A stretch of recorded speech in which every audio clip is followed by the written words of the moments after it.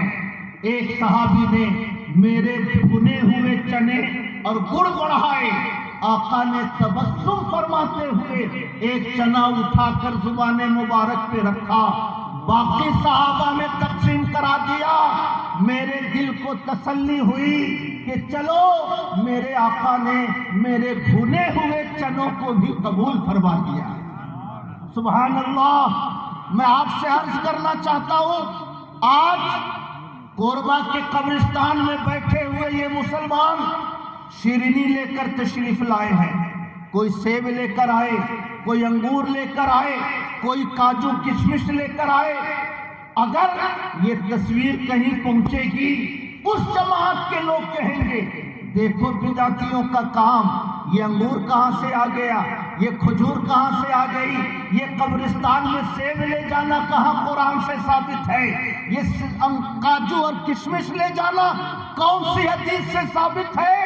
ارے نادانو، مجھ سے نہ پوچھو کہ یہ سیب کہاں سے ثابت ہے، اسماعیل دہلوی کے پردادا سے پوچھو کہ بھنا ہوا چنا کہاں سے ثابت ہے، گڑ پر فاتحہ پڑھنا کہاں سے ثابت ہے، 12 ربیع الاول کو نبی کی میلاد پڑھنا کہاں سے ثابت ہے۔ مولوی اسماعیل دہلوی کے دادا شاہ ولی اللہ نے لکھا کہ میرے والد ہر سال 12ویں شریف کے دن نبی کی میلاد پڑھتے تھے اور شیرینی بٹواتے تھے۔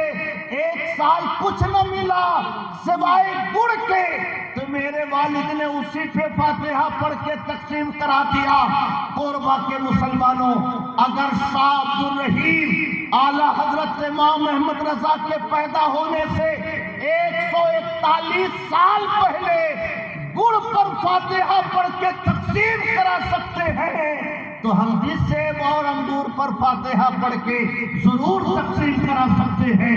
اگر نبی بھونے ہوئے چنا کو قبول فرما لیتے ہیں تو اللہ کے کرم سے امید ہے کہ مصطفیٰ ہمارے سیب کو بھی قبول فرما لیں گے، ہمارے چنا کو بھی قبول فرما لیں گے، ہمارے انگور کو بھی قبول فرما لیں گے۔ میں آپ سے عرض کرنا چاہتا ہوں، امام احمد رضا نے میلاد کو فروغ نہیں دیا، امام احمد رضا نے فاتحہ کی ایجاد نہیں کی۔ مولوی اسماعیل دہلوی کے دادا لکھتے ہیں کہ میرے والد نبی کی میلاد پڑھتے تھے اور حاضرین مجلس میں جو شیرینی ہوتی تھی اسے تقسیم کرایا کرتے تھے۔ اللہ کا شکر ادا کرو کہ امام احمد رضا نے ہم لوگوں کو کوئی نئی چیز نہیں دی ہے۔ اسماعیل دہلوی کے پردادا نبی کی میلاد پڑھتے تھے، اعلیٰ حضرت نے ہم لوگوں کو میلاد پڑھنا سکھایا ہے۔ شاہ عبدالرحیم نبی کی نیاز پیش کرتے تھے۔ کوربا کے مسلمانوں، اعلیٰ حضرت کا شکریہ ادا کرو کہ اعلیٰ حضرت نے ہم لوگوں کو بھی نیاز پیش کرنے کا طریقہ سکھلایا ہے۔ جب یہ شیرینی فرشتے ہمارے مرحومین کی قبروں میں پیش کریں گے تو ہمارے مرحومین کی روحوں کو کتنی خوشی ہوگی، اور ان کے دلوں سے جب دعائیں نکلیں گی تو اللہ تعالی ہماری دنیا کو بھی بہتر بنائے گا اور اللہ پاک ہماری آخرت کو بھی بہتر بنائے گا۔ آج یہ تاثر دیا جاتا ہے، تھوڑا سا میں آپ کا وقت لینا چاہوں گا۔ یوٹیوب، آج ہمارا نوجوان 7-8 گھنٹے یوٹیوب پر گزارتا ہے۔ حضرت مولانا عزیز الحق کی تقریر تو مہینے 2 مہینے میں کبھی سنتا ہے، حضرت قاری شبیر سے سابقہ تو کبھی کبھی پڑھتا ہے، جامعہ نوریہ رضویہ کے علماء سے صحبت کا شرف تو کبھی کبھی ملتا ہے، مگر طارق جمیل کی تقریریں، ذاکر نائک کی تقریریں صبح کو اسکرین پر، شام کو اسکرین پر، اور اگر ہم اپنے مسلک کو نہیں سمجھیں گے، شب برات کے مراسم کو نہیں سمجھیں گے تو ہمارا نوجوان تذبذب کا شکار ہوگا۔ قرآن میں یہ فاتحہ کہاں ہے؟ قرآن میں یہ شیرینی کہاں ہے؟ قرآن میں گھروں کو سجانا کہاں ہے؟ قرآن میں خواجہ اجمیری کی چھٹی کہاں ہے؟ 12ویں 11ویں شریف کی بریانی کہاں ہے؟ ہمارا نوجوان تذبذب کا شکار ہوتا ہے اور آخر کار وہ اولاً صلح کلیت کے راستے پہ چلتا ہے اور آخر کار وہ وہابیت کے دلدل میں گر جاتا ہے۔ میں آپ سے عرض کرنا چاہتا ہوں، گفتگو گراں گزر رہی ہو تو معاف فرمائیے گا، مگر یہ موقع بہت کم ملتے ہیں کہ اتنا بڑا مجمع شہر کا اکٹھا ہو، نوجوان بھی ہوں، بڑے بھی ہوں، بوڑھے بھی ہوں، اور مسلک کی کچھ باتیں پہنچانے کا موقع ملے۔ اس لیے ایک بات سنیے اور میں اپنی گفتگو ختم کرتا ہوں۔ آپ یاد رکھیے گا، اعلیٰ حضرت امام محمد رضا کے پیدا ہونے سے 96 سال پہلے شاہ ولی اللہ یعنی اسماعیل دہلوی کے دادا کا انتقال ہوا، اور 141 سال پہلے اسماعیل دہلوی کے پردادا شاہ عبدالرحیم محدث دہلوی کا انتقال ہوا۔ شاہ ولی اللہ کے بارے میں ان کے خلیفہ مولانا عاشق پھلتی ایک کتاب ہے شاہ ولی اللہ کی سوانح حیات، اس کا نام ہے القول الجلی فی آثار الولی۔ شاہ ولی اللہ کی سوانح حیات ہے، بڑی قیمتی کتاب۔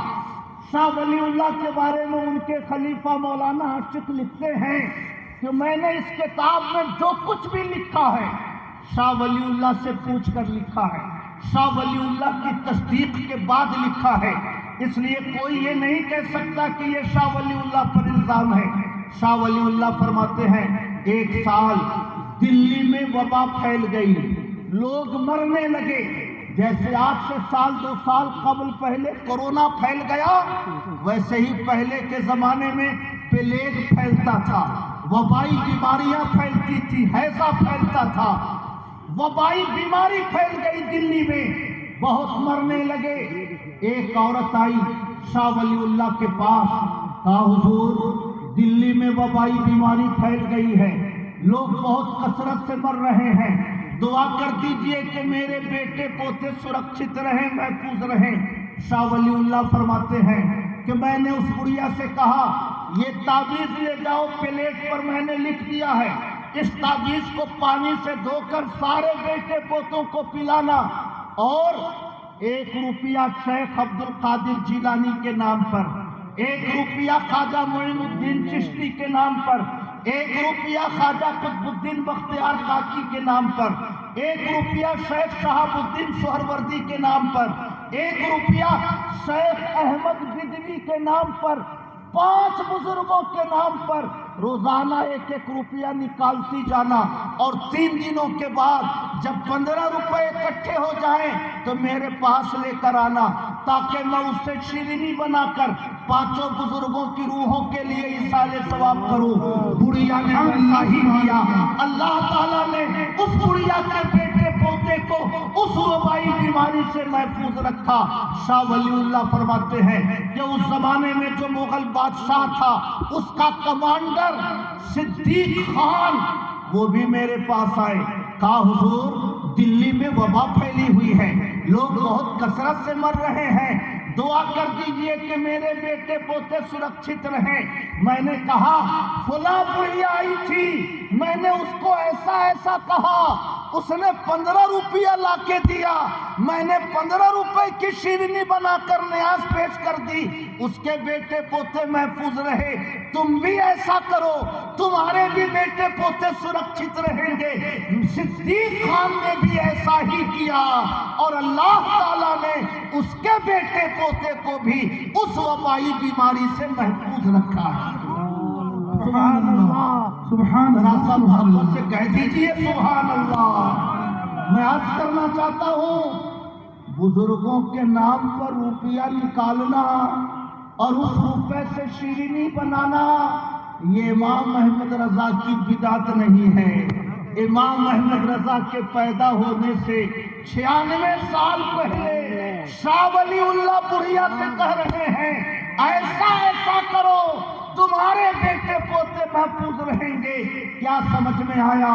اللہ کے نیک بندوں کے نام پر روپیہ نکالنا اور ان پیسوں سے کبھی چھٹی بنانا، کبھی 11ویں شریف کا دیگ بنانا، کبھی خواجہ امام حسین کا کھچڑا بنانا، یہ امام احمد رضا کی ایجاد نہیں۔ امام احمد رضا کے پیدا ہونے سے 96 سال پہلے شاہ ولی اللہ بڑھیا کو کہہ رہے ہیں ایسا ایسا کرو تمہاری اولاد محفوظ رہے گی۔ شاہ ولی اللہ کا وہ نسخہ ہم لوگ بھی اپناتے ہیں۔ غوث اعظم کا مہینہ آتا ہے، ان کے نام پہ دیگ بنوا دیتے ہیں۔ خواجہ اجمیری کا مہینہ آتا ہے، ان کے نام پہ لنگر بنوا دیتے ہیں۔ امام حسین کا مہینہ آتا ہے، کھچڑا بنوا دیتے ہیں۔ شاہ ولی اللہ نے بتایا کہ بزرگوں کے نام پر ایصال ثواب کرو، بیٹے محفوظ رہیں گے۔ اللہ کا کرم ہے کہ ہم غوث اعظم کی فاتحہ کرتے ہیں، ہماری اولاد محفوظ رہتی ہے۔ خواجہ اجمیری کی چھٹی مناتے ہیں، ہماری اولاد محفوظ رہتی ہے۔ اللہ کا شکر ہے کہ ہم مخدوم کچھوچا کا عرس مناتے ہیں، ہمارے گھروں میں برکتوں کا نزول ہوتا ہے۔ اس سے کیا سمجھ میں آیا؟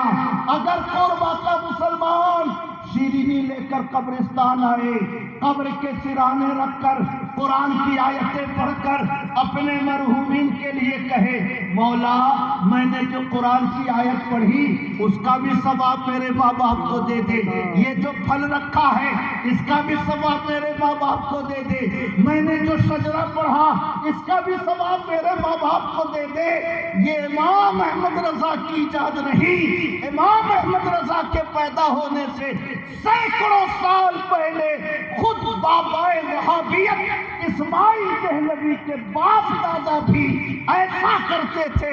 الحمدللہ اعلی حضرت نے بزرگوں کا وہی طریقہ ہم ہندوستانی مسلمانوں کو سکھایا ہے۔ نعرہ تکبیر، نعرہ رسالت، علماء اہل سنت، جشن شب برات، جشن شب برات، مرکزی سیرت کمیٹی، نعرہ تکبیر، نعرہ رسالت۔ اس لیے مسلمانوں شب برات کی مجلس میں آئے ہوئے کلمہ پڑھنے والوں اپنے مقدر پہ فخر کرو کہ جو محدثین کا طریقہ تھا، جو اماموں کا طریقہ تھا، جو بزرگوں کا طریقہ تھا، الحمدللہ اعلیٰ حضرت نے وہی طریقہ ہم لوگوں کو سکھایا ہے۔ اس لیے اپنے تو اپنے جو حاسدین ہیں وہ بھی کہتے ہیں وادی رضا کی کوہ ہمالا رضا کا ہے، جس سفر دیکھیے وہ علاقہ رضا کا ہے۔ اگلوں نے بھی لکھا ہے بہت علم دین پر جو کچھ ہے اس صدی میں وہ تنہا رضا کا ہے۔ جب سب ان سے جلنے والوں کے گل ہو گئے چراغ، احمد رضا کی شمع فروزہ ہے آج بھی۔ اللہ کا شکر ہے، میں شکریہ ادا کرتا ہوں مرکزی قبرستان کمیٹی کے ذمہ داروں کا کہ انہوں نے ہم لوگوں کو یہاں پہ بیٹھنے کا، اللہ و رسول کے ذکر کے سننے کا، مراسم اہل سنت کی حقانیت کے حوالے سے چند باتیں آپ حضرات تک پہنچانے کا موقع عطا کیا ہے۔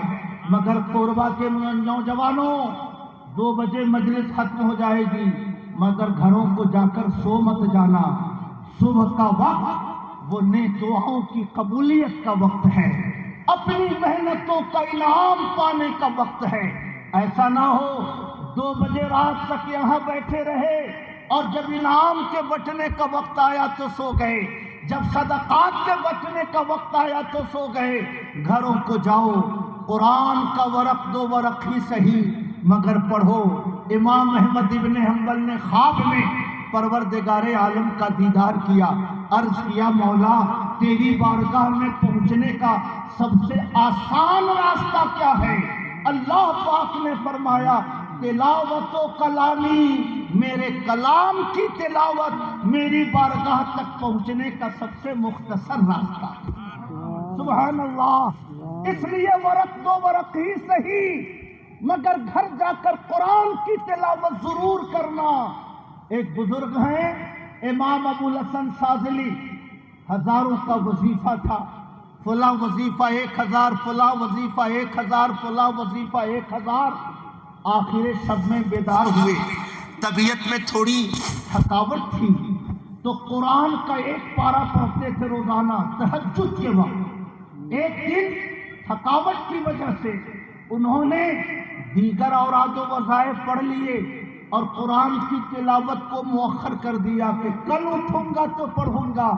خواب میں پیغمبر آئے، فرمایا اے ابو الحسن این ھذہ الغریدات من القرآن، قرآن کے مقابلے میں ان چھوٹے چھوٹے وظیفوں کی کیا اہمیت ہے؟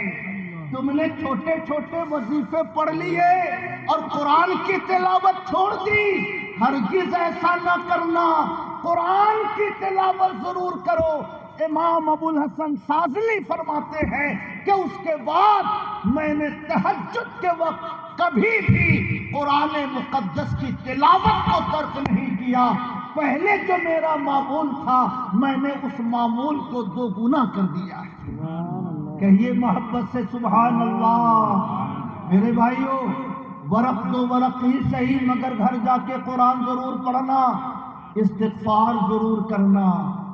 آدمی پر ٹینشن آتا ہے گناہوں کی وجہ سے، کاروبار میں بے برکتی ہوتی ہے گناہوں کی وجہ سے، بیماریوں کا حملہ ہوتا ہے بیماری گناہوں کی وجہ سے، بیوی سے جھگڑا ہوتا ہے گناہوں کی وجہ سے، دوستوں سے نا اتفاقی ہوتی ہے گناہوں کی وجہ سے، صحت خراب ہوتی ہے گناہوں کی وجہ سے، اور آدمی جب استغفار کرتا ہے تو گناہوں کے دھبے دھلتے ہیں، گناہوں کی آلائشیں ختم ہوتی ہیں۔ جیسے جیسے گناہوں کے دھبے دھلتے جاتے ہیں تنگی رزق کی نحوست ختم ہو جاتی ہے، بیماریوں کا حملہ ختم ہو جاتا ہے، بیویوں سے نا اتفاقی ختم ہو جاتی ہے۔ اس لیے 100-200 بار روزانہ استغفار کیا کرو، کیونکہ جتنا استغفار کرو گے اتنے گناہوں کے دھبے دھلیں گے، اور جیسے جیسے گناہوں کے دھبے دھلیں گے تمہارے کاروبار میں برکت ہوگی، تمہارے گھروں پر برکتوں کا نزول ہوگا، تمہاری صحت و تندرستی اچھی ہوگی۔ اس لیے آپ سب اللہ کے کرم سے یہاں تشریف لائے، رات کے 1:45 بجے تک آپ حضرات یہاں پہ بیٹھے رہے، یہ اللہ کا کروڑوں احسان ہے۔ مگر گھر جا کر سو مت جانا، اس رب سے گناہوں کی معافی مانگنا۔ نبی کے صدقے میں تمہیں قرآن ملا ہے، نبی کے صدقے میں تمہیں ایمان ملا ہے، نبی کے صدقے میں تمہیں شریعت ملی ہے۔ اس لیے 100-200 بار گنبد خضرا کے مکی پر درود ضرور پڑھنا، 100-200 بار اپنی غلامی کا خراج درودوں کی شکل میں ضرور پیش کرنا، اور جب فجر کی نماز پڑھ لو تب آرام کرنا۔ میں نے اپنی گفتگو کے شروع میں عرض کیا تھا، حضرت علی فرماتے ہیں اذا کانت لیلۃ من نصف شعبان فقوموا لیلہا وصوموا نہارہا۔ آقا فرماتے ہیں جب 15ویں شب شعبان کی رات آئے تو رات میں عبادت کرو اور دن میں روزہ رکھو۔ اس لیے کل کا دن ہمیں روزوں میں گزارنا چاہیے، ہمیں اللہ کی عبادت میں گزارنا چاہیے۔ میں دعا کرتا ہوں اللہ پاک اس مجلس کو اپنے کرم سے قبول فرمائے، اور آپ سب یہاں تشریف لائے، اپنے مرحومین کے ایصال ثواب کے لیے یہاں حاضر ہوئے۔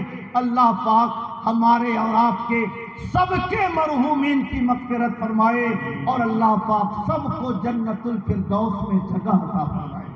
میں بہت شکر گزار ہوں آپ حضرات کا۔ اللہ رب العزت ہم سب کو دین پر، ایمان پر قائم رکھے، اور مسلک اہل سنت پر، مذہب اسلام پر مرتے دم تک اللہ تعالی ہم سب لوگوں کو ثابت قدم رہنے کی توفیق عطا فرمائے۔ حالات بدلتے رہیں گے، مصیبتیں آتی رہیں گی، الجھنیں پیدا ہوتی رہیں گی، ہمارے اور آپ کے علماء کو نشانہ بنایا جاتا رہے گا، مگر یاد رکھیے اسلام کا پرچم نہ کبھی جھکا ہے نہ جھکے گا۔ ہمارے بزرگوں نے بہت پہلے فرمایا ہے کہیں پھونکوں سے بجھتی ہے تجلی نور ایمان کی، کہیں پھوکوں سے بجھتی ہے تجلی نور ایمان کی، ہوا روکے تو کشتی تیز چلتی ہے مسلمان کی، اور جہاں میں اہل ایمان صورت خورشید جیتے ہیں، ادھر ڈوبے ادھر نکلے، ادھر ڈوبے ادھر نکلے، اسلام زندہ باد، مسلمان پائندہ باد۔ السلام علیکم ورحمۃ اللہ وبرکاتہ۔ سلام پڑھیے حافظ تنویر صاحب، وہ حافظ تنویر